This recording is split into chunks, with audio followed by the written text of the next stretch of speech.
Samba. Samba, vous, madame. Madame Yacine. Oui, on dit bonjour, on dit Samba. Samba à vous. Donc, la dame qui s'affiche sur votre petit écran n'est autre que madame Yacine Bayaka Boma. Et nous parlons avec elle donc, de ce cabinet qui assiste aussi les personnes addictes. Samba à vous, madame. Bonne arrivée. Merci. Alors, madame, déjà, vous venez. Bref. Mais vous dites Samba, c'est pour tout le monde.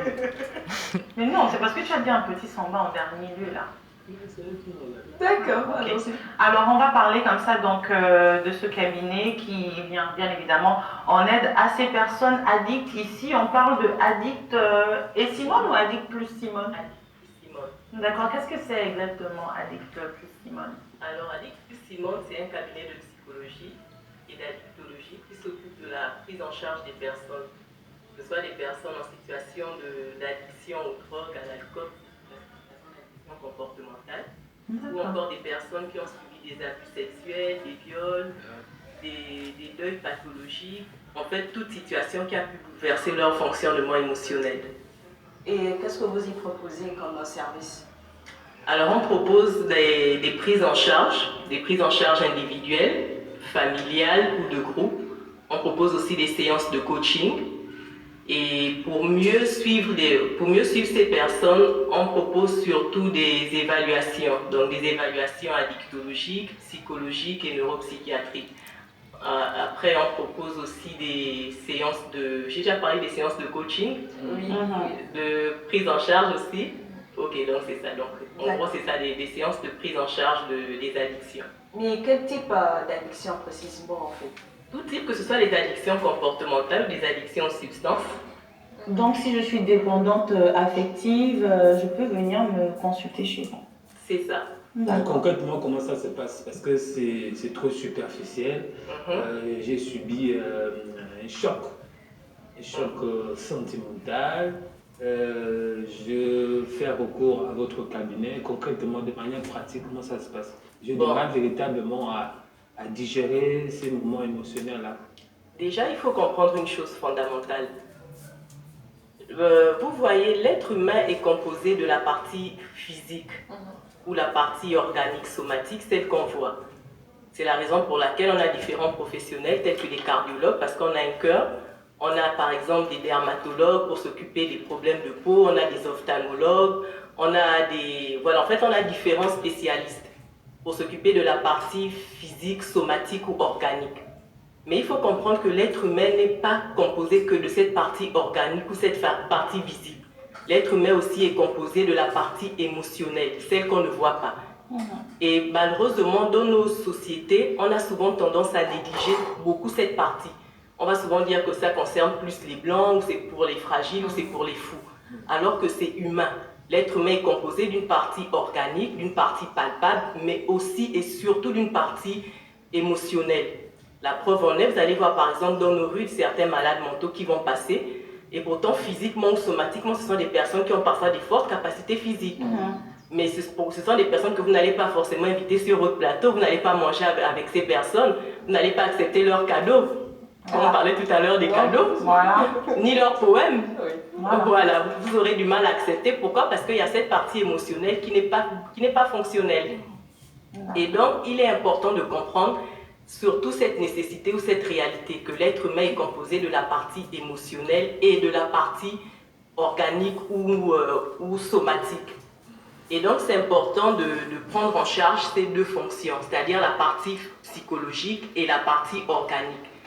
Mais comme je disais tout à l'heure, dans nos sociétés, on a souvent tendance à mettre plus l'accent sur la partie organique. Vous allez voir des CHU partout, vous allez voir des cabinets médicaux partout, mais vous allez voir difficilement des cabinets de psychologie. Et la preuve en est, dans notre pays, on n'a qu'un seul centre national de santé mentale.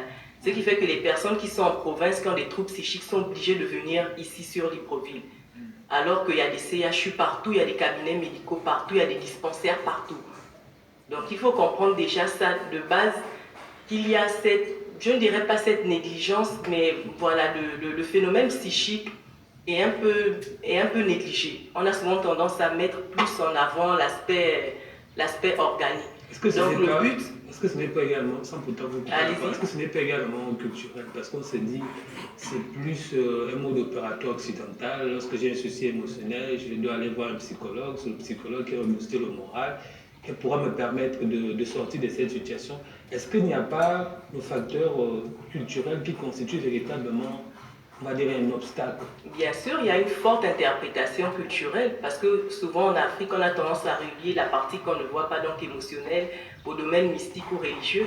Voilà pourquoi lorsqu'une personne a des problèmes psychologiques, on va souvent l'emmener chez des praticiens ou dans des églises.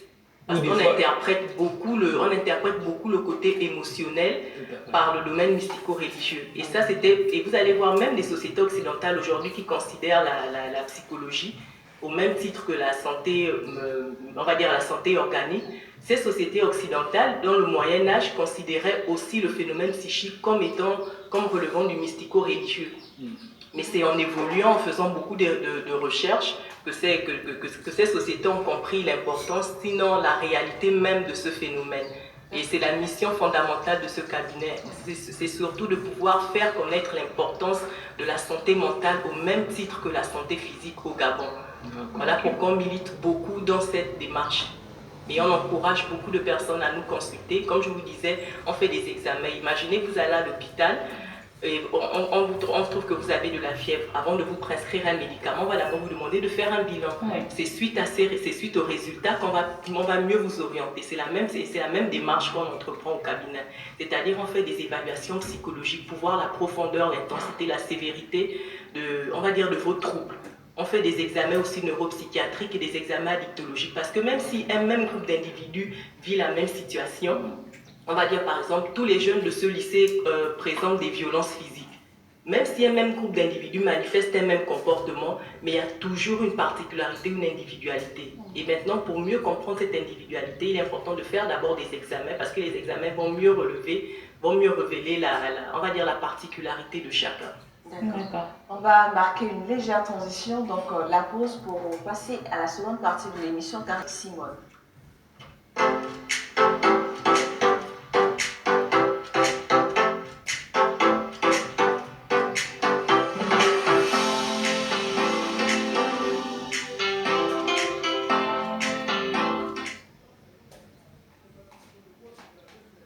Bienvenue au cabinet.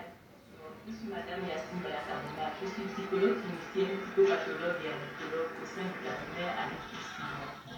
Le cabinet Addictus Simone est un cabinet de psychologie qui a été ouvert il y a de cela 1 an en hommage à Ekobo Simone, décédé il y a de cela 23 ans des suites d'un trouble psychiatrique non traité médicalement. Au sein de ce cabinet, nous prenons beaucoup pour la prise en charge de la santé mentale, au même titre que la santé physique ou somatique.